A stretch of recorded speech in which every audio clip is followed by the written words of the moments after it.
ప్రార్థన చేయండి. జై గురుదేవ. జై గురు. ఓం గురుర్బ్రహ్మా గురుర్విష్ణు గురుర్దేవో మహేశ్వర గురు సాక్షాత్ పరబ్రహ్మ తస్మై శ్రీ గురవే నమః. గురవే సర్వలోకానాం భిషజే భవరోగిణాం నిధయే సర్వ విద్యానాం శ్రీ దక్షిణామూర్తయే నమః. బృహద్వాసిష్ట సిద్ధాంతం పూర్ణబోధోపదేశిక వెంకటేశ్వర యోగీంద్రం సద్గురుభ్యో నమో నమః. ఆత్మానాత్మ అతీతమనిశం కేవలాత్మోపదేశిక వేముల రామయాజ యోగీంద్రం సద్గురుభ్యో నమో నమః. క్షరాక్షరమతీతం చాచల పూర్ణోపదేశిక పూర్ణానంద పుల్లయాజ సద్గురుభ్యో నమో నమః. అస్మద్గురు సమారంభం కృష్ణ శాంతిపమధ్యమాం ఓంకారపీఠ పర్యంతం వందే గురు పరంపరం. జయ గురుదేవ. పరమ గురు చూపెరుగవలెనన్నా ఎరిగిన ఎరుక గురు నకిచ్చి గురుతు విడుతున్నా. ఎరుక మరపుల నెరుక లేదని ఎరుక నిరతము లేని పూర్ణము సరణి ద్వాదశి మర్మ మెరిగి ఎరుక లేదను మరువకను నిజ పరమ గురు చూపెరుగవలెనన్నా ఎరిగిన ఎరుక గురు నకిచ్చి గురుతు విడుచన్నా. వసుధ మీదను స్త్రీల మోకము వలపు వదలక వైరి వర్గము వ్యసనముల బడి నసిన రసికిని మసలకను మది వాసనత్రయ రసము విడువరు మాయ నరులన్నా.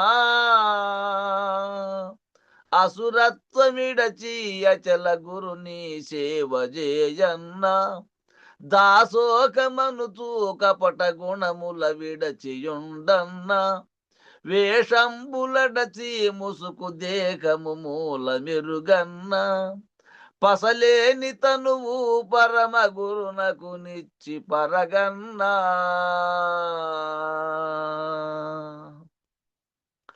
విసువు జందక గురుని కృపతో ఎరుక పూర్ణముగాంచిపోయిన వసుధయుండును ఎండమావులవలెను లేకను మళ్ళీ రాదిల పరమ గురు చూపెరుగవలెనన్నా. ఎరిగిన ఎరుక గురు నకిచ్చి గురుతు విడుచన్నా.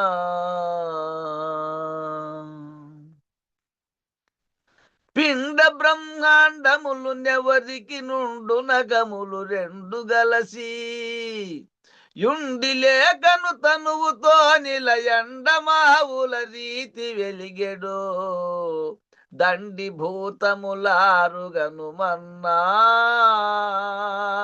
రెండైనదొక్కటి కుండలుండిన రంధమెరుగన్నా. మూడైన గ్రంథి గండి లోపల ప్రత్యగాత్మన్న. చూడంగ దర్పణముండి చూచిన పాప చూపన్న. మూడైదులిందుయుండి షోడసి లేనిదెరుగన్నా.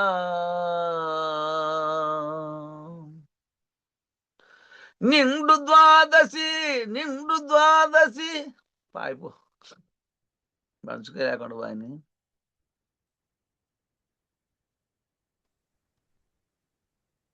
జై శ్రీ సద్గురు ప్రభు మహారాజుకు జై. పూర్ణానంద పుల్లయాజులకు జై.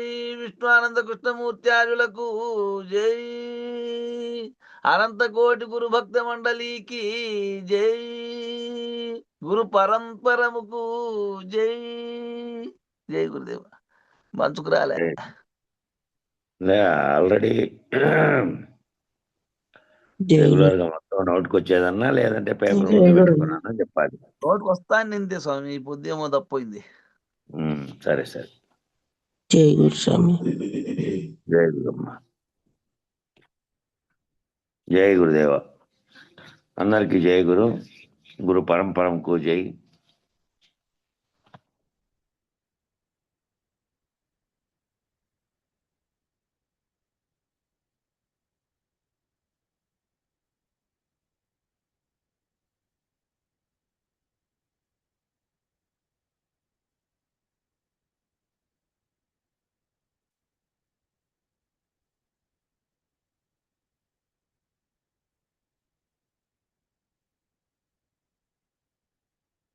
ఇప్పుడు ఈ తాదాత్మ్యత అనేది అంశం నిన్న మొదలైంది. తాదాత్మ్యత నిరూపణం అనేది. తాదాత్మ్యం 3 రకాలు అని చెప్తున్నారు.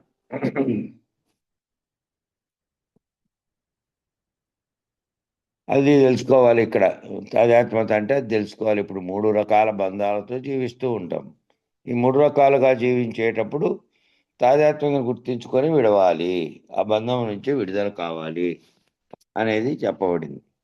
3 రకాల తాదాత్మ్యతలు అంటే సహజమైనటువంటి జన్మగా వచ్చినటువంటి తాదాత్మ్యత, కర్మజన్య తాదాత్మ్యత, భ్రాంతిజన్య తాదాత్మ్యత అని 3 విధాలుగా చెప్పారు. ఈ తాదాత్మ్యత వల్ల వచ్చేటువంటి ప్రమాదం ఏమిటి అని శిష్యుడు చెప్తున్నాడు. నేను నాది అని కాసేపు సుఖమో కాసేపు దుఃఖమో ఇవి వస్తాయి అని చెప్పాడు. దానికి గురువు చెప్తున్నాడు, ఒక విషయం వల్ల ఒకసారి సుఖాన్ని పొందుతున్నావు, అది ఒక విషయం వల్ల ఒకసారి దుఃఖాన్ని పొందుతున్నావు. 2 అంశాలు పొందుతున్నావు. ఒక విషయం ఆనందాన్ని కలిగించే విషయం వల్ల ఆనందం పొందావు, దుఃఖాన్ని కలిగించే విషయం వల్ల దుఃఖం పొందావు. ఆ సుఖ దుఃఖాలు ఇతరులు లేకుండా నీకుగా వస్తున్నాయా? ఇతరులతో ఉన్న బంధాల వల్ల ఏర్పడుతున్న సమస్యల వల్ల జరుగుతున్న పరిణామాల వల్లనే వస్తున్నాయి తప్ప నీకు నీవుగా ఉంటే నీకు నీవుగా ఉన్నటువంటి వానికి ఆ సుఖ దుఃఖాలన్నీ కలుగుతున్నాయా? అక్కడ ఉన్న వ్యక్తులను బట్టి వస్తున్నాయి అని శిష్యుడు జవాబు చెప్పాడు. గురువు చెప్తున్నాడు, అదిగో అదే గుర్తుంచుకోవాలి.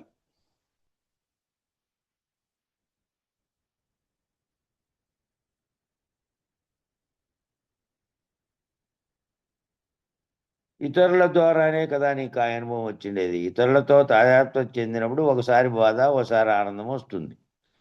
ఇది ఆనందంగా ఉంటుందా మీకు? ఇది అలవాటు అయిపోయింది. మీకు కలిగే సుఖ దుఃఖాలతో ఆనందంగా ఉండడము అనేది అలవాటు అయిపోయారు. దానికి ప్రత్యేకించి విడుదల కావాలి అనేది నీకు కలగడం లేదు. దీంతో ఏమైందంటే ఈ అలవాటుగా మారిపోయినటువంటి ఆ సుఖ దుఃఖాలతోనే తాదాత్మ్యం చెంది వీటికి కారణమైనది ఏంది, దేంట్లో నుంచి విడుదల కావాలి, ఈ బంధంతోనే ఈ విధంగా ఏర్పడుతున్నాయి కదా అనేటువంటి ఆలోచన ఇప్పుడు రాకపోవడం వల్ల, అలవాటు అయిపోయినందువల్ల కలిగేటువంటి సుఖ దుఃఖాలతో ఆనందంగా ఉండడం అలవాటు పడిపోయారు. దుఃఖం వచ్చినప్పుడు దుఃఖించడం, సుఖం వచ్చినప్పుడు సుఖించడం అనే అలవాట్లు అయిపోయారు. ప్రత్యేకించి విడుదల కావాలనేది కలగడం లేదు. అటువంటప్పుడు తాదాత్మ్యత నుంచి విడుదల కావాలి అనేది మీకు కలగదు కదా. ఈ తాదాత్మ్యత అంటే మనసులో ఏదైతే ఉందో దాంతోనే రమించుకుంటూ ఉండడం, ఆ విషయంతో, ఆ సమస్యతో, ఆ ఏముంటే అది. తాదాత్మ్యత అంటే ఏమిటి, దాని నుంచి ఎట్లా విడుదల చేసుకోవాలి అనేటటువంటిది ఎల్లప్పుడూ కలుగుతుంది నీకు. ఎప్పుడు, ఎల్లప్పుడు కాదు, ఎప్పుడు కలుగుతుంది నీకు. ఎప్పుడు నువ్వు కలిగితే అప్పుడు కదా నువ్వు వైరాగ్య భావంతో ఈ విచారణలోకి మమేకమై అక్కడి నుంచి విడుదల కావడానికి ప్రయత్నం చేస్తావు. విసిగి వేసారి దాని నుంచి విడుదల కావాలనేటటువంటి తపన, పరివర్తన నీలో రావాలి. నీలో ఈ రకమైనటువంటి ఈ విచారణలో నీవు దృఢపడాలి అంటే నీలో తీవ్రమైనటువంటి తపన, విసిగి వేసారిపోయి దాంట్లో విరక్తి కలిగినటువంటి భావంతో నువ్వు ఉంటేనే కదా. అటువంటి పరివర్తన నీలో వస్తేనే కదా. పరివర్తన రావడం లేదు. అంటే తాదాత్మ్యత నీలో అలవాటుగా మారిపోయింది. వ్యవహార జీవితంలో, కుటుంబ జీవితంలో ఆయా పరిస్థితుల పట్ల పూర్తిగా తాదాత్మ్యం చెందడం నీకు అలవాటైపోయింది అని అర్థం. తాదాత్మ్యత చెందినప్పుడు కాసేపు సుఖం వస్తుంది, తద్వారా బాధలు వస్తాయి. మళ్ళా రొటేషన్ వర్క్గా జరిగిపోతుంది. రొటేషన్ రోజువారీ ఇదే పని. తాదాత్మ్యత, దానితో కొంతసేపు సుఖము, కొంతసేపు దుఃఖం. దీనిలో నుంచి బయటకు వెళ్ళాలి అనేది కలగదు. ఎప్పుడు కలుగుతుంది అంటే విచారణ చేసి బాధ అనేది కానీ సుఖం అనేది కానీ స్థిరంగా ఉండడం లేదని, ఇవన్నీ వచ్చిపోయేటివని, ఇది సుఖం నిజానికి కాదని, నిరంతరం ఉండేది కాదని, దాని పట్ల ఎప్పుడైతే నువ్వు నిర్ణయం చేసుకొని ఎప్పుడు నిర్ణయం చేయగలుగుతున్నావు, ఎట్లా తప్పుడు నిర్ణయం చేయగలుగుతున్నావు? సహజంగా నిర్ణయం చేయట్లే. ఆత్మవిచారణ చేసినప్పుడు, విసుగు వచ్చినప్పుడు ఆత్మవిచారణ చేసి, ఆత్మవిచారణ నువ్వు ఆత్మస్వరూపుడు అయి ఉంటే వీటన్నిటితోనూ ఈ బంధాలన్నీ ఉన్నప్పటికీ దానిని బట్టి దుఃఖించకుండా శరీర ధర్మంగా వస్తున్న వాటిగా భావన చేసుకుని దుఃఖాలకు కృంగిపోకుండా, సుఖాలకు పొంగిపోకుండా ఉన్నటువంటి స్థితిలోకి నువ్వు మారితే, ఆత్మవిచారణ ద్వారా నీ స్వరూప జ్ఞానాన్ని కలిగినటువంటి స్థితిలోకి నువ్వు వస్తే, మామూలు వ్యవహారిక జీవితంలో ఉండేటువంటి తాదాత్మ్యత పట్ల విసుగు వస్తే, అప్పుడు నువ్వు దాని వైపు చూస్తున్నావు, విచారణ వైపు. అది అట్లా చేస్తున్నారా మీరు? అప్పుడు లేని తాదాత్మ్యత నుంచి విడుదలవుతున్నారు. అప్పుడు దేని తాదాత్మ్యత లేని కాదు, ఈ అక్షరాలు చిన్న ఉన్నాయి. దేని తాదాత్మ్యం నుంచి విడుదలవుతున్నారంటే శరీర ధర్మం నుంచి విడుదలవుతున్నారు. శరీర ధర్మంలో తాదాత్మ్యతలే ఇవన్నీ. బిడ్డ, కొడుకు, అన్న, తమ్ముడు, ఇంకా మీ తల్లిదండ్రులు, వీటన్నిటి వల్ల శరీరంతో మిత్రులు, నీ శరీరం వల్ల కలిగినటువంటి పిల్లలు, వీటన్నిటి బంధాలన్నీ ఏవైతే ఉన్నాయో ఆయా ధర్మాలు నిర్వర్తిస్తున్నప్పుడు, శరీర ధర్మంగా నిర్వర్తించి గనక నువ్వు ఆత్మస్వరూపురాలిగా గనక చేస్తూ తాదాత్మ్యత పొందకుండా ఉన్నంటే అవి ఇంతగా బంధించే స్థితిలోకి పోవు. కాబట్టి అట్లా గనక విచారణ చేసినప్పుడు వాటిని విచారించుకొని ఆత్మవిచారణ చేసి ఆయా పనులన్నీ, అటువన్నీ కష్టాలు వచ్చేటివి కానీ సుఖాలు పొందేటివి కానీ శరీర ధర్మంగా వస్తున్నాయి. దాన్ని బట్టి ఈ కృంగిపోవడం, పొంగిపోవడం అనే దాంట్లో లేకుండా అన్నిటినీ ఒకే పద్ధతిలో ఏకత్వ రీతిలో చూసుకుంటూ భావనలో చెందాలి అనేది వస్తుంది. ఎప్పుడు తాదాత్మ్యత నుంచి విడుదలైతే అప్పుడు వస్తుంది. శరీర ధర్మం నుంచి విడుదలవుతున్నారు అంటే శరీర తాదాత్మ్యత నుంచి విడుదలవుతున్నారు. దానివల్ల సుఖదుఖాలు వస్తున్నాయి తాదాత్మ్యత వల్లే. కాబట్టి తాదాత్మ్యత వల్ల శరీరం నడుస్తుంది అనేది నీకు అనుభవంలో ఉండాలి. ప్రతి అనుభవంలోనూ, ప్రతి వ్యవహారంలో ఏం కలిగినప్పటికీ శరీర ధర్మంగా వచ్చేటువంటి అవి వస్తూనే ఉన్నాయి. దాంతో నేనని భావిస్తున్నటువంటి నాలో ఉన్నటువంటి ఆత్మస్వరూపంగా ఏ చైతన్యం ఉందో అది దానితో తాదాత్మ్యత పొంది దుఃఖించరాదు, సుఖించరాదు. సుఖించడం అంటే దాన్ని విషయంగా భావన చెంది అదే లోకమన్న తీరులో ఉండరాదు అని. అది దానిపైన అది చేస్తుంటే శరీరం అనే ధర్మంగా ఇదేం చేయాలి? నువ్వు భావన లేక దాన్ని తాదాత్మ్యతగా తీసుకొని దాంట్లోకే పూర్తి లీనమైపోరాదు. లీనమైతే తాదాత్మ్యత ఉన్నట్టు. కాబట్టి అది నీకు అనుభవంలో ఉండాలి. శరీర ధర్మాలైనటువంటివి వ్యాధి, జరామరణాలు, గర్భంలో ఉండడం, గర్భస్థ నరకం అనుభవించడం, ఇవన్నీ నీ పుట్టుక కంటే ముందు ఏర్పడినటువంటి గర్భస్థ దగ్గర నుంచి నీ శరీరం మరణించే వరకు ఉన్నాయి. ఇవన్నీ రకరకాలైనవన్నీ ఇవన్నీ ఉంటున్నాయి కనుక, ఇవన్నీ సహజమే కనుక ఈ తాదాత్మ్యత వలన ప్రమాదం ఏమొచ్చిందంటే శరీరానికి సంబంధించినటువంటి తాదాత్మ్యత వల్ల ఇప్పుడు ఇవన్నీ ఉండేటివి కాక అవన్నీ సహజంగా ఉన్నటువంటివి. శరీరానికే వ్యాధి వస్తుంది, శరీరానికే సుఖము, కష్టము, నష్టము ఇట్లాంటివన్నీ ఏర్పడుతున్నటువంటి భావన లేకి నువ్వు అవన్నీ సహజంగా ఉన్నవేనని విచారణ చేసి దాని తాదాత్మ్యం చెందకుండా ఉంటే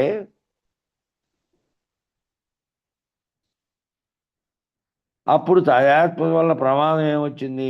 ఇట్లా ఈ విధంగా ఉన్నందువల్ల ఇప్పుడు చెప్పినవన్నీ వచ్చినాయి. పైన చెప్పినవన్నీ గర్భస్థ నరకం కాటి నుంచి నీ జన్మ ఏర్పడడానికి కూడా కారణం తాదాత్మ్యతే. తాదాత్మ్యత వల్లనే బంధాన్ని కలిగించుకున్నావు. బంధం వల్లనే కర్మలు ఆ బంధంతో కూడి చేశావు. ఆ కర్మల ఫలితాన్ని అనుభవించడానికి మళ్ళీ ఉపాధిని ధరించావు.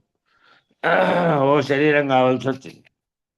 ఆ జన్మలో చేసినటువంటి కర్మల్ని అనుభవించడానికి ఈ జన్మలో వచ్చినటువంటి ఉపాధులు వచ్చింది. కాబట్టి ఇప్పుడు చెప్పినవన్నీ వచ్చినాయి. గర్భస్థ నరకం దగ్గర నుంచి వ్యాధి జరామరణాలతో సహా అన్ని శరీర ధర్మాలు 4 స్థితులు, బాల్యవన కౌమార స్థితుల్లో ఉన్నటువంటి ఆయా సమయాల్లో ఆయా పరిస్థితులు ఎక్కువ ఉన్నప్పటికీ అవన్నీ నీకు వచ్చినటువంటి అనుభవాలు ఈ శరీరంలోకి చేరి ఆ శరీరంలో తాదాత్మ్య చెందనాన్ని పెంచినాయి అవన్నీ. కాబట్టి ప్రమాదం ఉంటేనే కదా తాదాత్మ్యం నుంచి విడుదల పొందేది. ఇవన్నీ ఈ రకమైన ప్రమాదాలు ఉన్నాయి దానివల్ల. కాబట్టి దాని నుంచి విడుదల పొందితేనే హాయిగా ఉంటుంది. దాంట్లో వచ్చేటువంటి సుఖదుఖాలు కానీ దాంట్లో వచ్చేటువంటి శరీర ధర్మం నుంచి నాకు విషయాల పట్ల పూర్తిగా ఇంకా ఎక్కువ ఇరుక్కునేటట్టు, ఇంకా ఎక్కువ బంధం కల్పించేటట్టు, ఇంకా ఎక్కువ నీ తాదాత్మ్యత వల్ల నువ్వు కర్తృత్వం వహించి ఇంకా ఎక్కువగా కర్మ ఫలితాలు పొందే విధంగా తయారు చేస్తుంది అది. కాబట్టి దాని నుంచి విడుదల కావాలి. విడుదలైతే ఏముంది? విడుదలైతే విడుదల ఎందుకు పొందాలి? హాయిగా ఉంది కదా, హాయిగా ఉంటే విడుదల ఎందుకు, బాగానే ఉంది కదా అని అనుకున్నాం అనుకో. బాగానే ఉన్నది, బాగానే ఉన్నప్పుడు పొందుతున్నది చేస్తున్నది కూడా ఏమవుతుంది? ఉత్తమంగా నాకు హాయిగా ఉన్నది అన్నప్పుడు కూడా నువ్వు కర్మలన్నీ చేస్తూనే ఉన్నావు కదా యథావిధిగా. ఎప్పుడైతే తాదాత్మ్యత లేకుండా చేయగలుగుతావో సుఖం పట్ల దుఃఖం పట్ల మళ్ళీ కొత్తగా ఏర్పడేటువంటి కర్మలేవి ఉండవు. హాయిగా ఉంది కదా అని అనుకున్నాం అనుకో, ఆ హాయి ఎంత ఏదో రకమైన స్థితిలో ఆ హాయి అనేది కొంతసేపు కొంతకాలం, మళ్ళీ కొంతకాలం కష్టము నష్టము సుఖము దుఃఖం అనే ద్వంద్వాలన్నీ ఎప్పుడూ ఉంటాయి శరీరం ఉన్నంతకాలం. అది డబ్బుతోనో ఇంకో దాంతోనో ముడిపడి ఉండేది కాదు. అది ఏమున్నప్పటికీ ఉంటాయి. భర్త వల్ల సుఖం ఉన్నప్పుడు భర్త వల్ల హ్యాపీగానే ఉన్నావు. ఎప్పుడు విడాకులు అడిగినావు? భర్త వల్ల కష్టం వచ్చినప్పుడు కూడా విడాకులు అడిగింది. కష్టం వస్తేనే కదా ఈ విడాకులు, లేదంటే విడిపోవడాలు, లేదంటే గొడవలు, లేదంటే సాంసారిక పరమైనటువంటి వాటిలో నుంచి ఘర్షణలు ఏర్పడినాయి. అంతరికంగా శరీర ధర్మంగా ఉన్నటువంటి బంధాలతో ఏర్పడి ఎవరెవరి యొక్క బాధ్యతలు వాళ్ళు నిర్వర్తిస్తే కర్తృత్వాన్ని మీదేసుకొని మళ్ళా లోపల ఈగో, నేను నాకు సంబంధించినవి, వారు వారికి సంబంధించినవి, ఆయనకు సంబంధించినవి, ఇవి వేరువేరుగా భావనలు వస్తున్నందుకే కదా ఈ విడాకులు, ఈ ఈ రకమైనటువంటి విభేదాలకు కారణమైనటువంటి అంశాలు రావడానికి కారణం అదే కదా. కాబట్టి ఎప్పుడు విడాకులు అడిగావంటే భర్త వల్ల కష్టం వచ్చినప్పుడు కూడా కదా విడాకులు అడిగింది. ఇక్కడ కూడా ఎందుకు అడిగావు అంటే తాదాత్మ్యత వల్ల దుఃఖం వచ్చింది కాబట్టి. నువ్వు ఏ పరిస్థితుల్లో తాదాత్మ్యత పొందావో ఆ పరిస్థితులు నీకు లేనప్పుడు దానివల్ల దుఃఖం వచ్చి దానివల్ల ఏమవుతుంది? ఇట్లా విడిపోవాలనేటువంటి ఆలోచన కలిగి ఆ విధంగా అడిగావు. సుఖంగానే ఉంటే అడగవు కదా. ఎన్ని జన్మలైనా ఆనందంగానే అనుభవిస్తావు. కానీ ఆనందంగా అనుభవించినప్పటికీ, పుణ్యకార్యాలు చేసినప్పటికీ, నువ్వు ఈ విధమైన బాధలు లేకుండా ఉన్నప్పటికీ జన్మ అయితే వస్తానే ఉంటుంది. ఆ చక్రం నుంచి విడిపోయేది అనేది ఉండదు. బాధ లేకుండా సుఖంగా ఉండే జీవితాలు లేవా? ఎక్కువగా బాధ లేకుండా సుఖంగా ఉండే జీవితాలు కూడా ఉన్నాయి. ఏవో వాళ్ళ పూర్వజన్మ సుకృతాల వల్ల, వాళ్ళకు వచ్చినటువంటి సంపద వల్ల, వాళ్ళ కృషి వల్ల వచ్చిండొచ్చు. కానీ వారికి మోక్షం అవసరం లేదంటాడు. మోక్షం అనేది ఆయన కావాలి అని అంటే ఏ ఏ రకమైనటువంటిది? ఈ జనావరణ చక్రం అనేటువంటి ప్రపంచంలోకి రావాల్సినటువంటి అవసరమే లేదు. గర్భస్థ నరకం కాటి నుంచి అనేకమైనటువంటివన్నీ శరీరానికి ఏర్పడుతున్నాయి కదా. ఏర్పడినప్పుడల్లా నాకు డబ్బులు ఉన్నాయిలే, నేను చేసుకుంటున్నా, నాకేం పర్వాలేదు, ఇట్లొచ్చినా కూడా చూపించుకొని అని అనుకునేటువంటి తత్వం కొందరికి ఉంటుంది. అట్లుండొచ్చు, కానీ మళ్ళీ అది జన్మకే తీసుకొచ్చేటువంటి స్థితిలో ఉంటుంది. కాబట్టి మొత్తం ఈ అన్నిటి నుంచి విడుదల కావాలి అనే భావన వైరాగ్య పద్ధతిలో ఏర్పడి ఉండదు కదా. కాబట్టి గురువు అడిగేది ఏమిటంటే మోక్షం ఎందుకు కావాల్సి వచ్చింది, మోక్షం అనేది ఎందుకు కావాల్సి వచ్చింది, తాదాత్మ్యత వల్ల వచ్చే బాధ ఏమిటి, విడుదల ఎందుకు కావాల్సి వచ్చింది అని అడుగుతున్నాడు గురువు. 3 ప్రశ్నలు వేశాడు ఇక్కడ. ఏమిటంటే గురువు అడిగేది ఏమిటంటే మోక్షం ఎందుకు కావాల్సి వచ్చింది, రెండోది తాదాత్మ్యత వల్ల వచ్చే బాధ ఏమిటి, నువ్వు ఏ ఏ విషయాల పట్ల ఏ ఏ వాటి పట్ల తాదాత్మ్యం చెందుతున్నావో దానిల వల్ల వచ్చే బాధ ఏమిటి, విడుదల ఎందుకు కావాల్సి వచ్చింది, ఈ విడుదల కావాలి అనేది ఎందుకు వచ్చింది, ఎందుకు కావాల్సి వచ్చింది అని అడుగుతున్నాడు. ఇక శిష్యుడు చెప్తున్నాడు, వీటి యందు విసుగు రావడం వలన, దీనివల్ల విసుగు రావడం వల్ల, తాదాత్మ్యత అనేది చెందడం వల్ల దాని మీద విసుగు వచ్చింది. దానికి మోక్షం ఎందుకు కావాల్సి వచ్చిందంటే వీటన్నిటిగా తిరుగుతున్నటువంటి వీటిలోనే తిరుగుతూ ఉన్నాం కాబట్టి అనేక జన్మలుగా వద్దు ఇవి, ఈ బాధ వద్దు, ఈ సుఖము వద్దు, ఈ బంధము వద్దు, శరీర ధర్మంగా ఉండేది వద్దు, శరీరము ధరించేది వద్దు అని ఈ విధమైనటువంటి విసుగు రావడం వల్ల.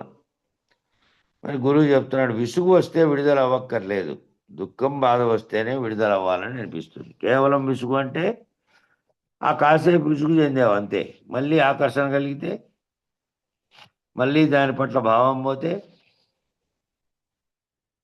అంతకుముందు ఒకసారి అనుభవించినటువంటి అనుభవ జ్ఞానం లోపల ఉంది కదా, అది లాగుతుంది, మళ్ళీ అది ఆకర్షింప చేస్తుంది.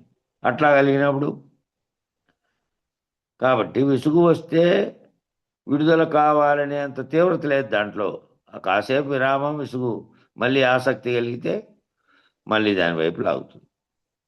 కాబట్టి ఎందుకు విడుదల కావాలంటే దుఃఖము బాధ వస్తేనే విడుదల అవ్వాలని అనిపిస్తుంది. అంటే కారణం ఏమిటంటే దుఃఖము బాధ కూడా కలుగుతున్నాయి దీంట్లో, కాబట్టి విడుదల కావాలి అనిపిస్తుంది.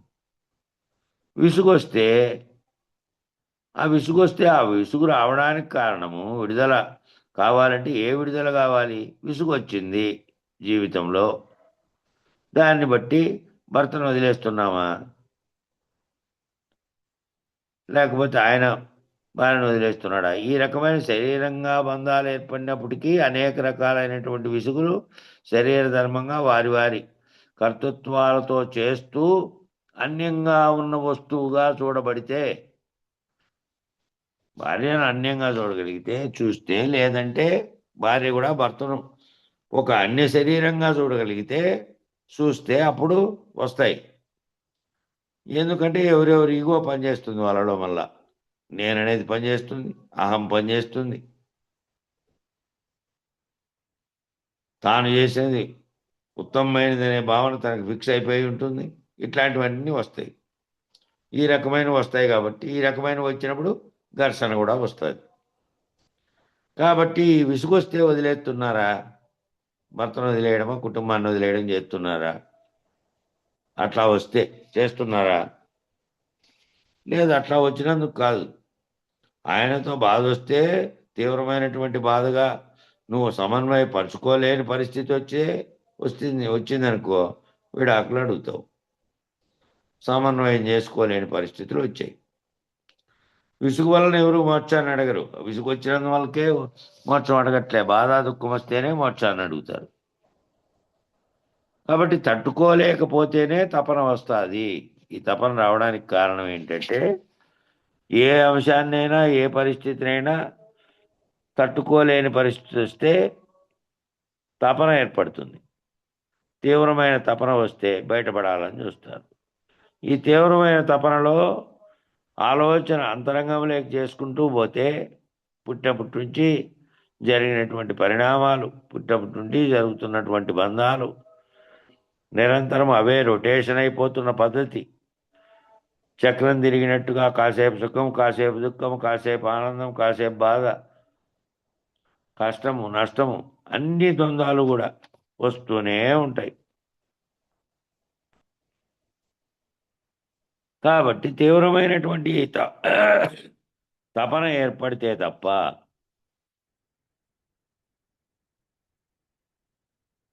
దాంట్లో నుంచి బయటపడాలని ఆలోచన చేయరు. తీయని బంధాన్ని బంధం అనుకోరు. ఆ తీయగా ఉండే పరిస్థితులు ఆనందంగా తీయగా ఉండేటువంటి సంబంధాలు ఉన్నాయి. ఆహా ఎంత బాగుంది అని అనుకుంటారు తప్ప ఇది కూడా ఒక బంధమే. ఈ బంధం వల్ల కూడా కొన్ని కల్పితాలు అవుతాయి.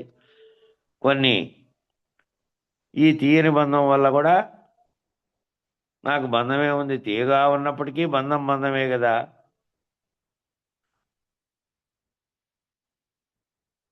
అంటే రకరకాలైన 3 రకాలైనటువంటి సంఖ్యలు చెప్పారు చూడండి.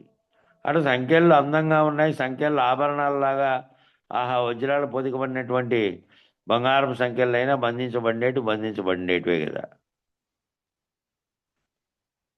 ఏడ బంధించినప్పటికీ బంధం బంధమే కాబట్టి అది బంధం తీయని బంధమైనా సరే బంధమే అయినప్పటికీ బయటపడాలి అని అనుకోరు.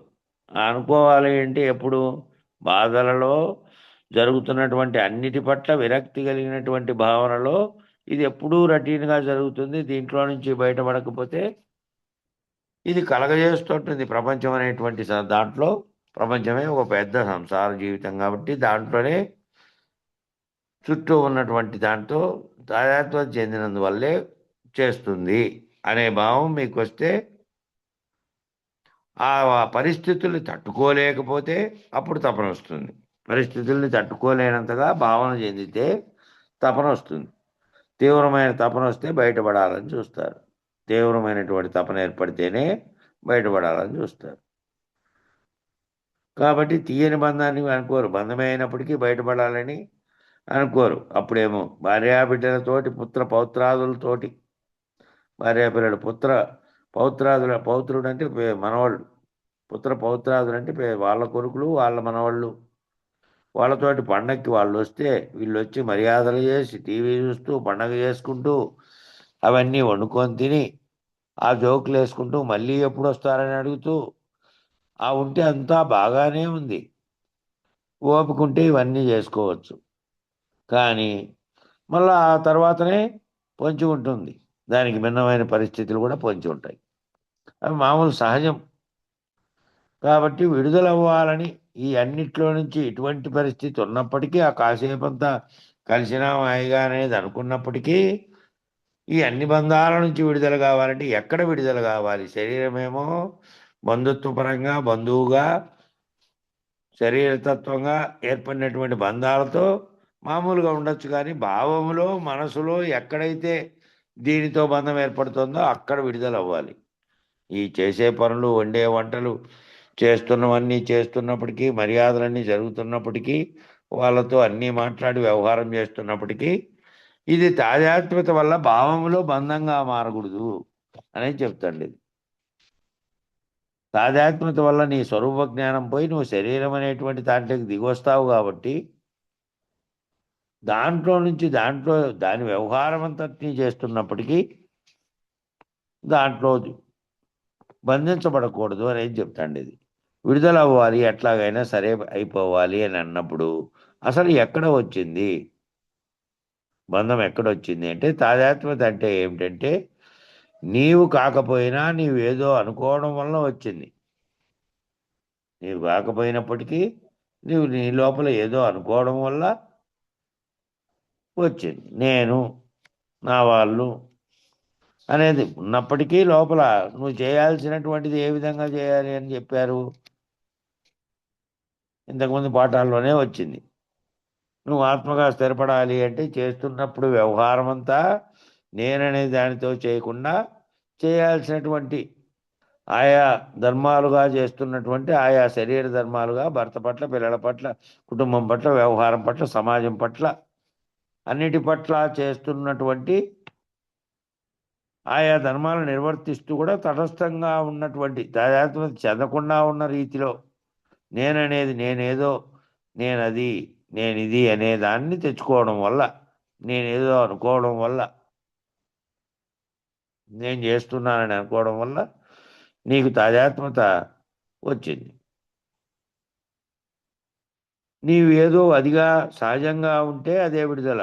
నీవేదో అంటే నీ నీ స్వరూపం ఏదో, నేను దీంట్లో ఉన్నటువంటి గుర్తెరిగే చైతన్యంగా ఉన్నటువంటి దాన్ని ఆ స్థితిలో నుంచి శరీరంతో తాదాత్మ్యం చెంది ఆయా సందర్భాలలో వచ్చినటువంటి బంధువులతో, వ్యవహారంతో, బయటి వాళ్ళతో, స్నేహితులతో ప్రవర్తిస్తున్నప్పుడు, చేస్తున్నప్పుడు శరీర ధర్మంగా నేను చేయాల్సినటువంటివి చేసినప్పటికీ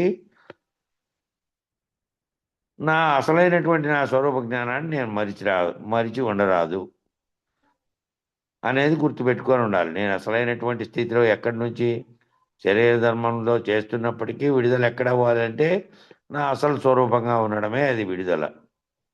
అంటే నీవేదో అదిగా సహజంగా ఉంటే అదే విడుదల. నీ స్వరూప జ్ఞానంలో నువ్వు ఉంటే అదే విడుదల. నువ్వు దీనితో తాదాత్మ్యం చెందట్లే. ఇంట్లోనే తిరుగుతూ అన్నిట్లోనూ చేస్తూ ఉన్నప్పటికీ తాదాత్మ్యం చెందట్లే. నీవు కానిది నీవు అనుకోవడమే తాదాత్మ్యత. నేను కానిది నా స్వరూపం ఇది అని అనుకోకుండా నేను కాసేపు నేను యజమానిని అనుకున్నావు. ఇంటికి యజమాని కాసేపు ఇది నాదే, ఆ పని నేనే చేశా, ఈ పని నేను తప్ప వీళ్ళు చేయలేరు, వాళ్ళకి అవి చేయాలి, వీళ్ళకి ఇవి చేయాలి, ఇదంతా నేనే చేయాలి. ఈ నేను అనేది ప్రత్యేకంగా నాకు ఈ ప్రత్యేకతలు తెచ్చిపెట్టుకోవడం వల్ల దానికి ఆ ప్రత్యేకతలు లేకుండా సహజంగా, సాధారణంగా, సామాన్యంగా కనుక చేస్తూ పోతే, ఈ నేను లేకుండా చేస్తూ పోతే అది ఊరికే శరీర ధర్మాన్ని బట్టి నిర్వర్తిస్తూ పోయినట్టు. తాదాత్మ్యం చెందితే నేనును తెచ్చుకున్నట్టు, నేనుకు బంధాన్ని కల్పించినట్టు. అసలైన నేను నేనుగా ఉండకుండా వ్యవహార నేనులోకి దిగొచ్చి వ్యవహార నేనుగా ప్రవర్తించినట్టు. కాబట్టి నువ్వు ఏది కాదో నీవేదో తెలుసుకొని నువ్వు సహజంగా అందులో ఉంటే అదే విడుదల. నీవు కానిది నీవు అనుకోవడం అయితే, నీవు కానిది నువ్వు అనుకుంటే అది తాదాత్మ్యత. కాబట్టి నీవు కానిది నిజంగా నీవు కాదు కాబట్టి, నీవు కానిదంతా నీవు కాదు కాబట్టి విడవటానికి ఏమిటి ఇబ్బంది? విడవటానికి ఏమిటి ఇబ్బంది? ఈ శరీర బంధంగా ఏర్పడినటువంటి కొన్ని బంధాలు వచ్చాయి. ఏర్పడిన తర్వాత దానికి ఆ రెండు శరీరాలకు సంబంధించి మళ్ళా కొన్ని బంధాలు వచ్చాయి. పిల్లలు పుట్టారు, ఇంకోటి అయింది, మళ్ళీ వాళ్ళతో వాళ్ళకు సంబంధించినటువంటి వాళ్ళ పెళ్ళిళ్ళు, వాళ్ళ వ్యవహారాల వల్ల వాళ్ళ వల్ల కొన్ని బంధాలు వచ్చినాయి. ఇట్లా వస్తూనే ఏర్పడిపోతూ ఉన్నప్పటికీ ఈ శరీరం రావడానికి కారణమైనటువంటి అసలు స్వరూపం ఏమిటి? అది ఏమి కర్మలు చేయడం వల్ల వాటి యొక్క ఫలితాలు అనుభవించడానికి ఉపాధి ధరించింది. ఈ పద్ధతిలో నువ్వు గనక విచారణ చేసుకొని ఆ చేసే వాటితో తాదాత్మ్యత కనుక చెందకపోతే ఇవన్నీ చేస్తున్నప్పటికీ ఇవన్నీ నేను అనేటువంటి దాన్ని ఆపాదించుకోకుండా ఒక యంత్రం పనిచేసినట్టు చేసి మనసులో, భావనలో మాత్రం వీటితో బంధాన్ని కల్పించుకోకుండా విడుదల చెందినటువంటి స్థితిలో సహజమై ఉండాలి. నేను ఆత్మస్వరూపురాలుగా ఉన్నాను. అంతకుముందు ఏ బంధాలు ఇవి లేవు కదా, ఈ బంధాలన్నీ మధ్యలో కల్పించబడినాయి కదా. ఈ ఆయా శరీర ధర్మాలుగా వాళ్ళు చేసినటువంటి పూర్వజన్మ సుకృతము యొక్క మరియు అప్పుడు చేసినటువంటి కర్మల యొక్క ఫలితంగా వచ్చి ఇక్కడ పుట్టారు. ఇక్కడ పుట్టి నీతో పాటు బంధాలు అయినాయి వాళ్ళందరికీ. మళ్ళీ తర్వాత పుట్టినోళ్ళు ఇవన్నీ కూడా కలుగుతున్నటువంటివన్నీ అట్లా వచ్చినవే. కాబట్టి నువ్వు ఏదై ఉన్నావో అది సుఖమే కదా, సుఖ స్వరూపమే నువ్వు అయినది. అయినది అయినట్లుగా ఉండకుండా ఎందుకు ఇట్లా వచ్చింది? నువ్వేమో బ్రహ్మానందమే పరమసుఖము అని చెప్పాడు. దాంట్లో బ్రహ్మానందం పరమసుఖం సుఖదం. ఏది నువ్వు ఏదైతే అసలైన స్వరూపం ఉందో, చైతన్య స్వరూపంగా ఆత్మస్వరూపంగా ఉందో, అది వెష్టిగా కిందికి దిగిరాకముందు ఈ వెష్టి సమిష్టిలు, ఈ వెష్టిలు అనేకంగా ఏర్పడకముందు ఏకంగా ఉంది. ఏకంగా ఉన్న దాని యొక్క ప్రతిబింబ చైతన్యంగా అనేకమైనటివి ఏర్పడినాయి. ఏర్పడి దానితో తాయత్వం చెందడం వల్ల నీకు ఇంత దూరంగా ఇవన్నీ వచ్చినాయి. నిజానికి నీ నిజ స్థితిలోకి కనుక నువ్వు తాదాత్వం చెందితే అది బ్రహ్మానందం పరమసుఖదం. అది దానికి ఏ రకమైన ద్వంద్వాలు లేవు. రెండో వ్యక్తి రెండో రకంగా కనపడేది లేదు కదా, రెండోది కనపడేదే లేదు. కాబట్టి అయినది అయినట్టుగా ఉండకుండా ఎందుకు ఇట్లా వచ్చింది, ఎందుకు ఈ విధంగా వచ్చింది? అసలు స్వరూపంగా నువ్వు ఏదై ఉన్నావో అదే సుఖంగా ఉంది, అది సుఖ స్వరూపమే నువ్వు. దాంట్లో ఉండకుండా ఎందుకు ఇట్లా వచ్చింది అంటే దిగొచ్చావు కాబట్టి. అయినది అయినట్లుగా ఉండకుండా కాని దానితో తాదాత్మ్యం చెందడం వల్ల, నువ్వు కాని దానితో తాదాత్మ్యం చెందడం వల్ల ఇది వచ్చింది. అది దుఃఖం ఉన్నది కాబట్టి దాంట్లో నుంచి విడుదల కావాలి అంటున్నావు. దాంట్లో నుంచి దుఃఖము, దాంట్లో నుంచి బాధలు, దాంట్లో నుంచి ఆ తాదాత్మ్యతలో నుంచి సుఖం కూడా వస్తుంది, ఆనందం కూడా వస్తున్నప్పటికీ ఇవన్నీ తాత్కాలికంగా వచ్చి నిరంతరం వస్తూ పోతూ వస్తూ పోతూ వస్తూ పోతూ ఉన్నవే. కాబట్టి దాంట్లో తీవ్రాతి తీవ్రంగా బాధ కలిగినప్పుడు, దాంట్లో విరక్తి కలిగినప్పుడు, దానికి వ్యతిరేక భావాలు వచ్చి వద్దు ఇది ఈ పరిస్థితి నాకు అని ఎప్పుడైతే దాంట్లో నుంచి విడుదల కావాలని అనుకుంటున్నావో అప్పుడు వచ్చింది విడుదల కావాలనే భావన. ఆ దుఃఖం ఉన్నది కాబట్టి ఆ పరిస్థితుల్ని ఎదుర్కొనే క్రమంలో ఇది నిరంతరం జరుగుతూ ఉన్నది, ఎందుకు ఇది వద్దే వద్దు అనేటువంటి భావనతో విడుదల కావాలనే స్థితి వచ్చింది. కాబట్టి ఒకటేమో సహజజన్యంగా వచ్చింది, అంటే సా హ జ అంటే నీతో పాటే జన్మతో పాటే వచ్చింది ఒకటి. సహ జ అంటే జన్మము, సహ అంటే జన్మంతో పాటు వచ్చింది ఒకటి. సహజంగా రావడం అంటే జన్మంతో పాటే వచ్చేసింది, మళ్ళీ నువ్వేమో అలవాటుగా పెట్టుకున్నందువల్ల వచ్చిందిలే. సహజంగా వచ్చేసింది జన్మతో పాటు. అంటే కర్మ చేయనిదే ఎవరు పుట్టరు. కర్మ ఎప్పుడుది? కర్మ అంతకుముందు చేసినటువంటి కర్మ ఫలితంగా అనుభవించడానికి వచ్చినటువంటిది ఏది? సహజంగా వచ్చినటువంటిది ఏది? శరీరం సహజంగా ఎప్పుడైతే ఎట్లొచ్చిందో దాంతోపాటు వచ్చినది ఏంది అంటే ఆ కర్మ చేసినందువల్ల వచ్చినటువంటి పుట్టుక. పుట్టినవాడు శరీరం నేను అనే పడతాడు. శరీరం పుట్టినప్పటి నుంచి ఏమిటి? శరీరం నేను అనే భావంతోనే పిల్లాడుగా ఉన్నప్పటి నుంచి పేరుక్కుంటా వచ్చే వరకు నేను నాది అని తన శరీరంతో తాదాత్మ్యం చెందే పెరిగి పెద్దోడు అవుతాడు. అప్పుడు వానికి స్వరూప జ్ఞానం ఎక్కడి నుంచి ఉంది?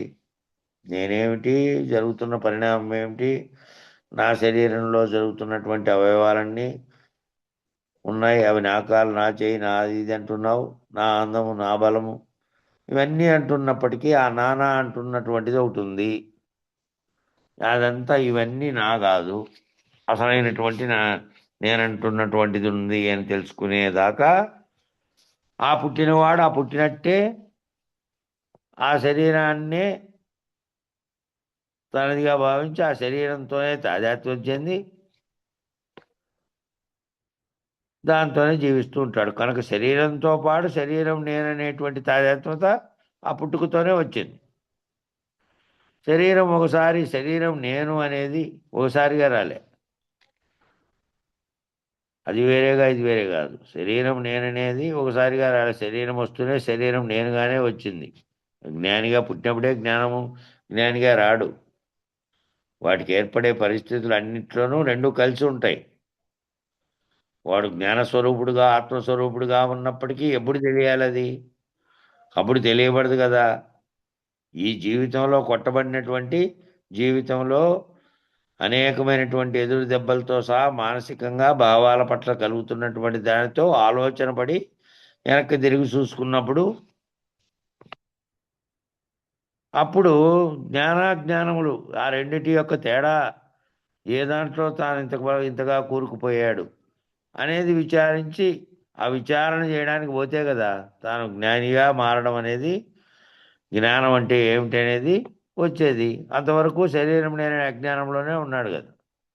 ఎంత చదువు గొప్పగా చదువుకున్నప్పటికీ, ధనవంతుడైనప్పటికీ, పరిస్థితులన్నీ అనుకూలంగా ఉన్నప్పటికీ, ఆనందంగా ఉన్నప్పటికీ, దానికి సంబంధించిన జ్ఞానాలతో దాంట్లోనే ఉంటున్నాడు. ఎప్పుడు కలుగుతుంది? ఎప్పుడో ఈ విచారణాంశంగా ఎప్పుడైనా విరక్తి కలిగి విచారణ వైపు పోతే, నా స్వరూపం ఏదో నేను తెలుసుకోగలిగితే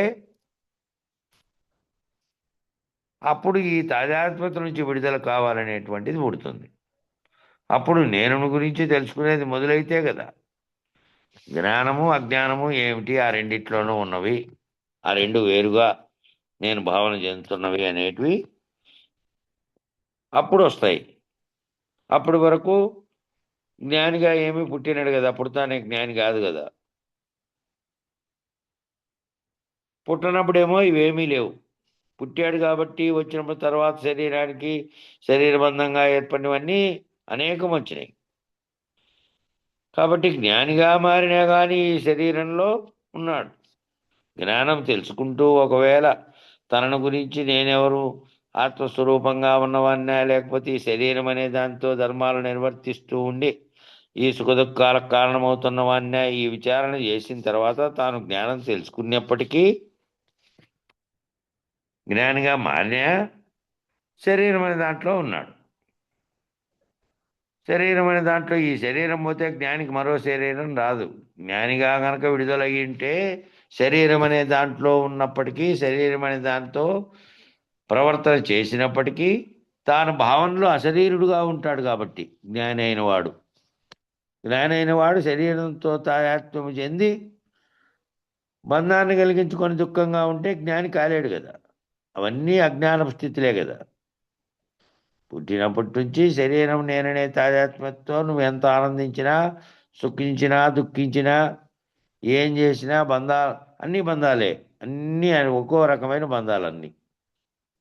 పిల్లలు, తల్లిదండ్రులు, భర్త, తాను, నేను, సంసారం, జగత్తులో ఉన్నటువంటి మిత్రులు, కనబడేటువంటి చుట్టూ ఉన్న సమాజం, ఏమన్నా చేయని, ఏమిటితోనన్నా ఏ విధంగానన్నా ఉండని, అదంతా కలిసే కదా బంధం. అవి కల్పించుకున్నది ఆ పుట్టుకతో వచ్చినాయి. సహజంగా శరీరం నేననే భావనతో వచ్చినాయి. వాటి నుంచి అవి పెరిగి పెద్దవుతూ ఇంకా బలీయమైన ముద్రేసాయి నీ మీద. బలీయమైన ముద్రేసి వాటి అనుభవంతో పొందినటువంటి అనుభూతుల పట్ల, విషయాల పట్ల కూరుకుపోయేలాగా చేసినాయి. ఇంకా మళ్ళీ బయటపడలేని కూరుకుపోయేలాగా. కాబట్టి దాని మీద విచారణ అనేది పుట్టిన తర్వాత కదా శరీరం నేను కాదు, శరీరం అనేది సహజంగా శరీరం వచ్చినప్పటి నుంచి ఇవన్నీ వచ్చినాయి. కాబట్టి వీటిలో నుంచి విడుదల కావాలంటే అవి సుఖంగా ఉండని, దుఃఖంగా ఉండని, ఎట్లున్నా సరే దీంట్లో విడుదల కావాలి అని అన్నప్పుడు కదా ఏది ఎంతకాలం అజ్ఞానంగా ఉన్నది, ఏది జ్ఞానంగా ఉన్నదని తెలిసింది. అప్పుడు జ్ఞానిగా మారిన తర్వాత తాను ఈ శరీర ధర్మాల నుంచి ధర్మాలు చేస్తున్నప్పటికీ అవి బంధాలుగా ఇరుక్కోకుండా, విషయాలుగా మారకుండా తన నిజ స్వరూపం ఏదైతే ఉన్నదో ఆ స్వరూపంలో గుర్తెరిగి సర్వవ్యాప్త చైతన్యంలోనే నేను భాగంగా ఉన్నాను. ఈ సృష్టికి కారణమైన బ్రహ్మం అనేటువంటి చైతన్యమే అన్నిటికీ కారణమైంది. వాటిలో నుంచి అనేకత్వాన్ని పొందిన చైతన్యాలే నేను, నువ్వు, వారు, వీరు అనేటువంటి భావనలో చెందుతున్నాం. కాబట్టి దాంట్లో ఇరుక్కున్నాం. అసలైనటువంటి స్వరూప జ్ఞానంలో అక్కడికి పోతే నేనేమిగా ఉన్నాను, నేనే ఆత్మగా, నేనే ఆత్మస్వరూపంగా, బ్రహ్మస్వరూపంగా ఉన్నటువంటి స్థితిలో ఉన్నా. దాంట్లో నుంచి కూడా దాటించేటువంటి గురువు కనుక దొరికితే నేను అది అనే భావన కూడా పోయింది. నేను బ్రహ్మస్వరూపంగా ఉన్నాననేటువంటి భావన కూడా పోగలిగినటువంటి స్థితిలోకి పోయింది.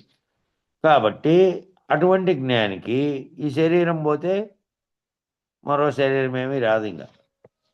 అటువంటి జ్ఞానికి అంటే అటువంటి అతీతమైనటువంటి ఉన్నదాన్ని తెలుసుకొని తాను అతీత స్థితిలో ఉన్నటువంటి జ్ఞానికి.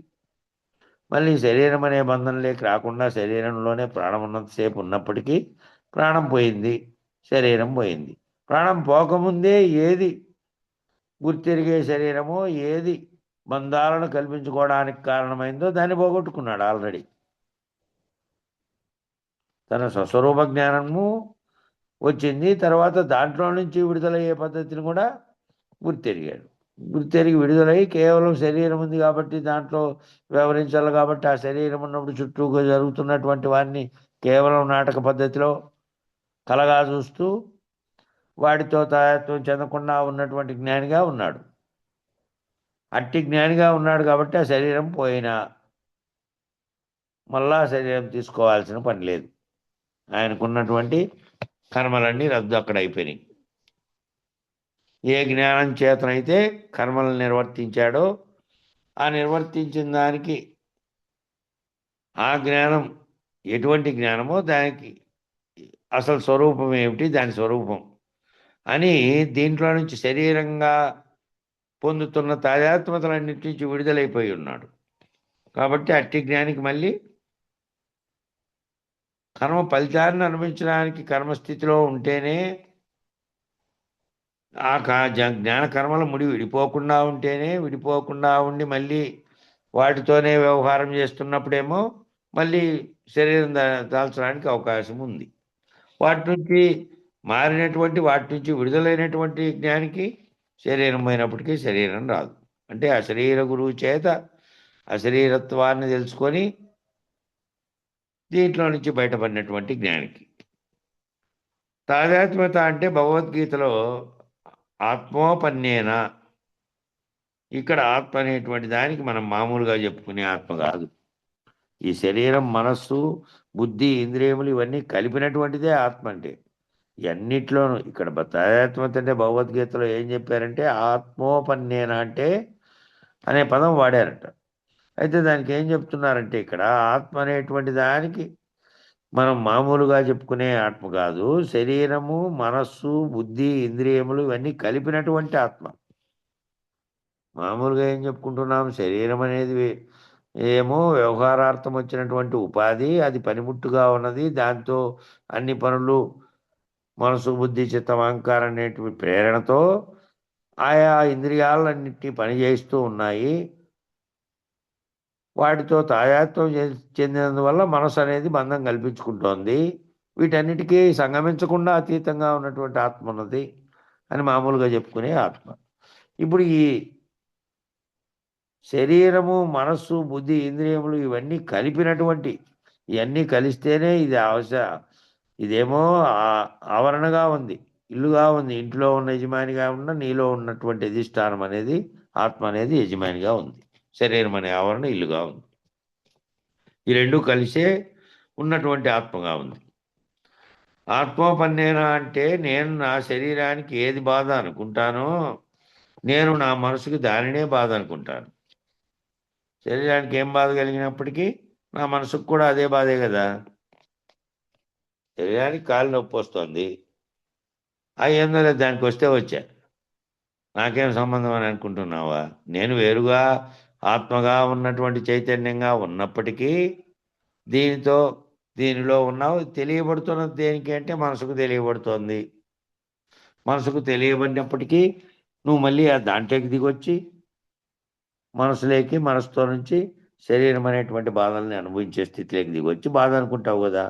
నాకు ఏది బాధ, ఏది సుఖం అనుకుంటావో, నాకే బాధ, ఏ సుఖం అనుకుంటావో, అలాగే ఇతరులకు కూడా అదే కదా వచ్చిందే అనుకోండి. నీకు వచ్చినటువంటి బాధలు లాంటివే, నీకు వచ్చినటువంటి సుఖం లాంటివే ఇతరులకు కూడా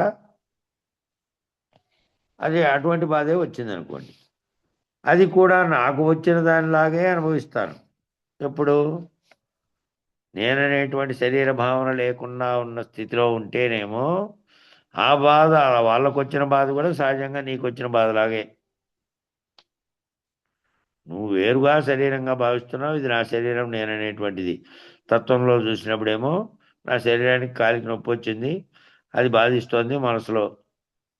కానీ సర్వవ్యాప్తంగా ఉన్నటువంటి అన్ని జీవులు వేరువేరు శరీరాలు కలిగినప్పటికీ ఆయా బాధలు సహజంగా నీకు వచ్చినట్టే దానికి కూడా వస్తున్నాయి. చైతన్యం ఒక్కటిగా ఉన్నది. ఆ ఒక్కటిగా ఉన్నటువంటి బ్రహ్మ చైతన్యం దగ్గర నువ్వు పోయి చూసావనుకో, అవన్నీ నా ప్రతిబింబాలుగా ఉన్నటువంటి శరీరాలే కదా. ఈ జగత్తంతా నిండి ఉన్నటువంటి అనేక మంది జీవులుగా నాకు కనపడుతున్నప్పటికీ వేరువేరుగా అనేకత్వంతో ఆ స్థితిలో నుంచి చూస్తే, బ్రహ్మ చైతన్యం స్థితిలో నుంచి చూస్తే అవన్నీ కూడా అనేకత్వంగా పొందినటువంటివే. ఆయా బాధలన్నీ జరుగుతున్నవన్నీ అనుభవిస్తున్నటువంటి భావన చెందుతున్నటువంటి నేననేదే వాటితో తాదాత్మ్యం చెందుతోంది. నేరుగా చెందినప్పుడేమో నాకు నొప్పి వచ్చింది అనుకుంటోంది. ఈ అనేకత్వం లేకుండా పోయినటువంటి స్థితిలో కనుక చూస్తే అప్పుడు ఆ బాధ కూడా నీదే, ఆ పక్కన వాళ్ళకి వచ్చిన బాధ కూడా నీదే. కాబట్టి నాకేది బాధ, ఏది సుఖం అనుకుంటానో అలాగే ఇతరులకు కూడా అదే వచ్చిందనుకోండి, అది కూడా నాకు వచ్చిన దానిలాగానే అనుభవిస్తా అప్పుడు. అంటే నాకు కలిగిన బాధ ఇంకొకరికి కలిగింది అనుకోండి, అది ఇది రెండు ఒక్కటిగానే అనుకోవాలి. నువ్వు ఏ విధమైన సంఘర్షణ నీ మనసులో జరుగుతోందో వచ్చినటువంటి బాధ వల్ల, అదే పరిస్థితి అక్కడ జరుగుతూ ఉంటుంది. శరీరానికి వచ్చినప్పటికీ, మనసుకు వచ్చినప్పటికీ, అక్కడ ఉన్న పరిస్థితుల వల్ల కల్పించబడినటువంటి దానికి వచ్చినప్పటికీ దుఃఖం కానీ బాధ కానీ ఇటువంటిదే అది కూడా. కాబట్టి సర్వంగా వస్తున్నటువంటి, సర్వజీవుల్లో కలుగుతున్నటువంటి వేదనలన్నిటినీ ఒక్కటిగానే భావించి వీటన్నిటికీ కారణమైనటువంటిది ఇది, ఈ శరీరము, దీనితో వచ్చినటువంటి అన్నీ కూడా. కాబట్టి దీని నుంచి నన్ను నేను వేరుపరుచుకొని నేనేమిటో తెలియబడి, ఆ తెలియబడిన జ్ఞానంతో ఇంతకాలం ఏదైతే నేననే కర్తృత్వంతో కర్మలు చేశానో వాటి నుంచి విడుదల కావాలి. నేననే దాంట్లో కూడా నా స్వరూపం ఏదో తెలుసుకొని ఉన్నామో దాంట్లో కూడా విడుదల కావాలి. కాబట్టి ఆ వచ్చినటువంటి వాటన్నిటికీ, నాకు వచ్చినా ఇతరులకు వచ్చినా ఎవరికి వచ్చినా అన్నిటికీ ఒక్కటే, అన్నీ ఒక్కటే అని అనుకున్నప్పుడు మళ్ళా రెండింటి మధ్య అనుబంధం వచ్చింది. ఆ రెండుగా లేవు, ఇంకా ఒక్కటిగా అయింది. ఆ అనుబంధం ఎటువంటి అనుబంధం అంటే, ఈ జరుగుతున్నటువంటివన్నీ అందరికీ జరుగుతున్నటువంటివన్నీ ఒక్కటిగానే ఉన్నాయి. ఒక్కటే ఆత్మ అనేది ఒక్కటే ఉంది. నిజానికి అది మన ఆత్మని కాదు, సర్వవ్యాప్తంగా ఉన్నటువంటి ఆత్మగా ఉన్నటువంటి స్వరూపం. ఇది ఈ శరీరానికి ఇక్కడ ఆత్మ అనే దానికి నిజానికి అది మన ఆత్మ కాదు. ఇది భౌతికంగా ఉన్నటువంటి ఈ శరీర సంబంధమైనటువన్నీ కలిపితే మనం అనుకునే ఆత్మ. అప్పుడు ఏం భావం కలిగింది? అంతటా ఒక్కటే రకమైన బాధలున్నాయి, అన్నీ కూడా ఒక్కటే, నాకేగాక అన్యులకు కలిగినటువంటివన్నీ అని గనక భావన చెందితే ఏముంది అక్కడ అంటే, ఈ ఆత్మ ఈ శరీరంలో ఉన్నటువంటి భావిస్తున్నటువంటి వ్యష్టిగా నేను ఆత్మని నాది అనుకుంటున్నటువంటిది కాదప్పుడు. అప్పుడు నీలో అనేకత్వం అనే భావన లేదు కాబట్టి ఇది భౌతికంగా ఉన్నటువంటి శరీర సంబంధమైనవన్నీ కలిపితే, ఈ శరీరాల్లో ఉన్నటువంటి భౌతిక శరీరాలన్నీ ఉన్నప్పటికీ వేరువేరుగా వాటిలో ఉన్న చైతన్యం అంతా కనుక ఒక్కటే, అన్నీ కలిపితే ఒకే ఆత్మ ఉంది. ఈ ఆత్మకు చాలా అర్థాలు చెబుతారు కాబట్టి ఈ రెండిటికి మధ్య ఉన్నటువంటి అనుబంధం ఏదైతే ఉన్నదో అది నాదిగా అనుకుంటాం. దీనికి వేరు వేరు అర్థాలుగా, వేరు వేరు సందర్భాలుగా వాడమనేటువంటిది అనుకుంటున్నాం. వ్యష్టి సమిష్టుల భేదంతో వేరుగా భావించి వేరుగా చేస్తున్నాం. విచారణ ద్వారా తెలుసుకుంటే ఒక్కటే, ఏ ఎరుకైతే ఉన్నదో ఆ ఎరుకే చైతన్యం, ఆ ఎరుకే ఆత్మ, ఆ ఎరుకే మూలం లేకుండా దీనంతటినీ కల్పించడానికి కారణ వస్తువుగా అవ్యక్తంలోంచి వ్యక్తమైంది జగత్ ఏర్పడడానికి ముందు అనేదాకా వేరువేరుగా వేరువేరు సందర్భాల్లో వాడినప్పటికీ దాని అర్థాలు ఈ రెండిటికి మధ్య ఉన్నటువంటి అనుబంధం ఏదైతే ఉందో అది నాదిగా అనుకుంటాం. అట్లాగే ఇక్కడ కూడా నాకు ఇంకొకరికి ఉన్నటువంటి అనుబంధాన్ని చూసినట్టు ఎదుటి వాళ్ళు అనుబంధాన్ని వాళ్ళల్లో మనం చూడలేం కదా. నేను విచారణ చేత నేను చూడగలిగే స్థితిలోకి నేను వచ్చాను.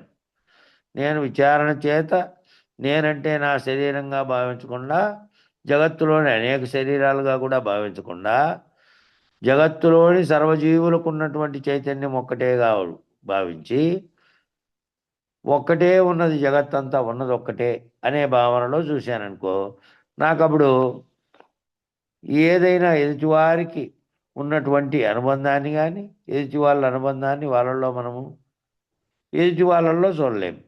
నాలో కలిగినప్పటికీ ఎదుటి వాళ్ళలో చూడలేం కదా. ఎందుకంటే వాళ్ళు వాళ్ళ భావనలో ఆత్మ ఒక్కటిగా ఉన్నప్పటికీ శరీర ధర్మంగా ఉన్న దాంట్లో వారి మనసు ఇరుక్కున్నది కాబట్టి, వారు జగత్తంతా ఉన్నది ఒక్కటేనన్నటువంటిది నీవు అనుబంధంగా చూసినప్పటికీ ఆ ఎదుటి వాళ్ళు అనుబంధంగా చూడలేరు కదా. వాళ్ళల్లో చూడలేం. ఎందుకంటే వాళ్ళు విచారణ పరంగా వాళ్ళు కూడా ఇట్లాగే ఈ బోధలేకొచ్చి వాళ్ళు కూడా వాళ్ళ స్వరూప జ్ఞానం ఎరిగి ఈ అన్ని ఆత్మలుగా అనేకత్వాన్ని పొందినటువంటివి లేవేడా ఉన్నది ఒక్కటేననే భావనలో ఉంటే అప్పుడు నువ్వు చూసినటువంటి అనుబంధంగానే వాళ్ళు చూడగలుగుతారు. అది మంచి కానీ, బాధ కానీ, సుఖం కానీ, ఏదైనా కానీ, దుఃఖం కానీ, ఏదైనా సరే దాన్ని మనం నిర్ణయించుకుంటున్నాం. అది రెండో వ్యక్తి నిర్ణయించేది కాదు. నీలో కలిగేటువంటి మానసిక సంఘర్షణ వల్ల కదా నీకు బాధ, సుఖము, దుఃఖము, ఏమేం భావనలు నీలో కలుగు. మ్యూట్ చేసుకో బాబు, శబ్దం వస్తుంది.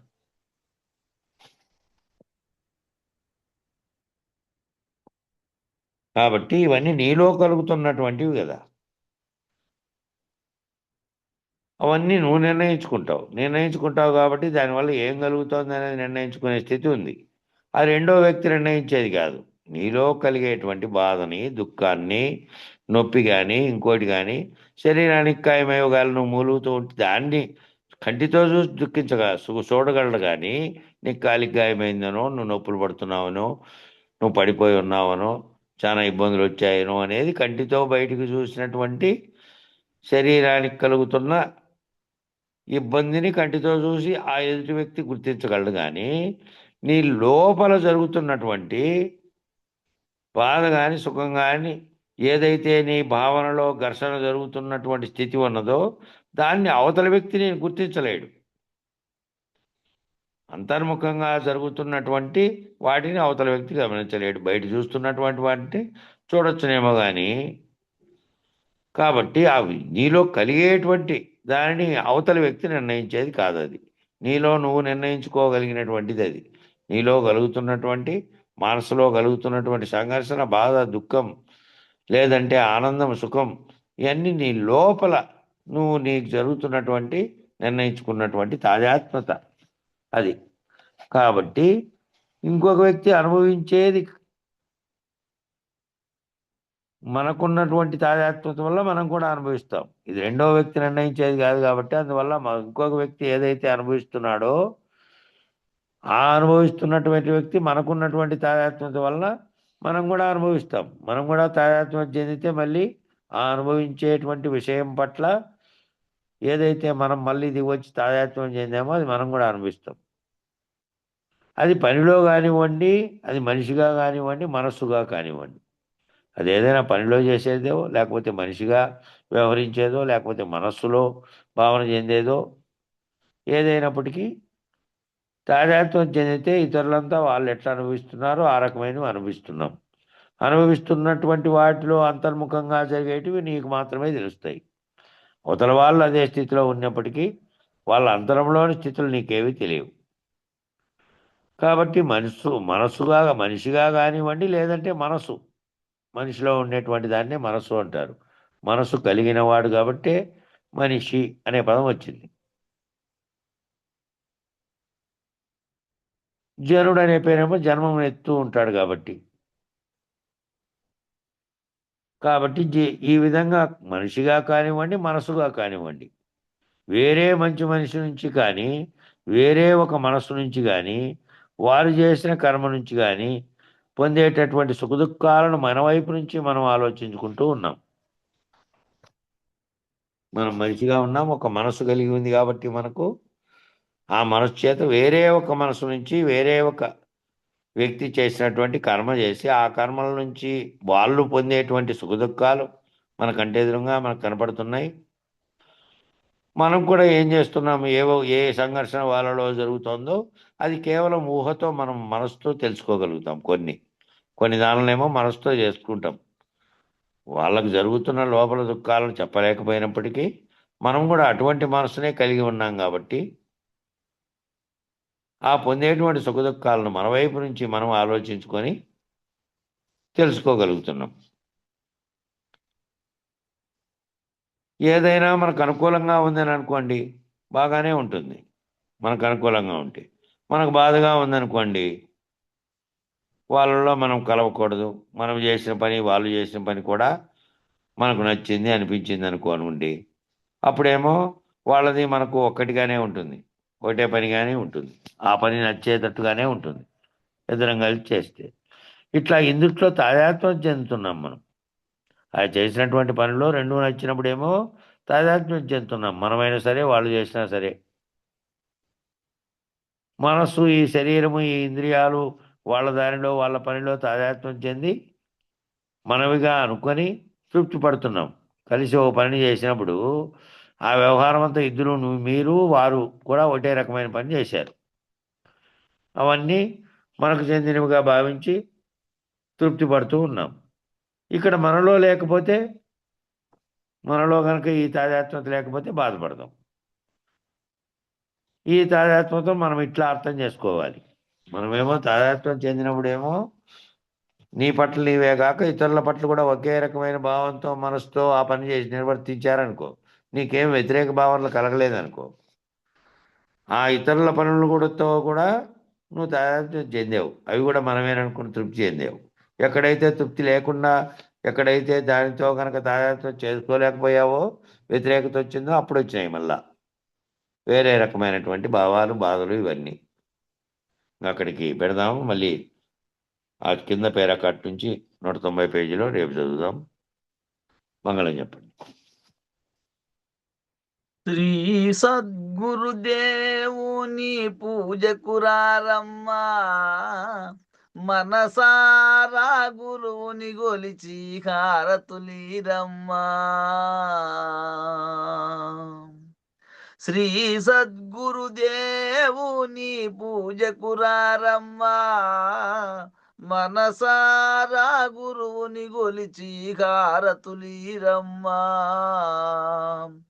సద్భక్తితో మనము సుగంధ ద్రవ్యములతో కర్పూర హారతులు కడు భక్తితో నొసగుచు శ్రీ సద్గురుదేవుని పూజకురారమ్మా, మనసారా గురువుని గొలిచి హారతులీరమ్మా.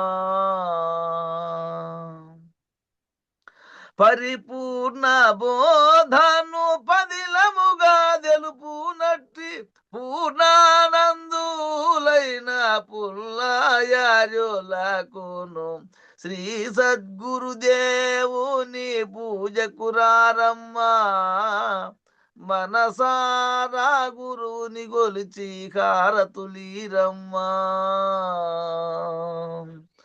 జై శ్రీ సద్గురు ప్రభు మహారాజ్. మంగళం గురుదేవాయ మహనీయ గుణాత్మనే సర్వలోక శరణ్యాయ సాధురూపాయ మంగళం.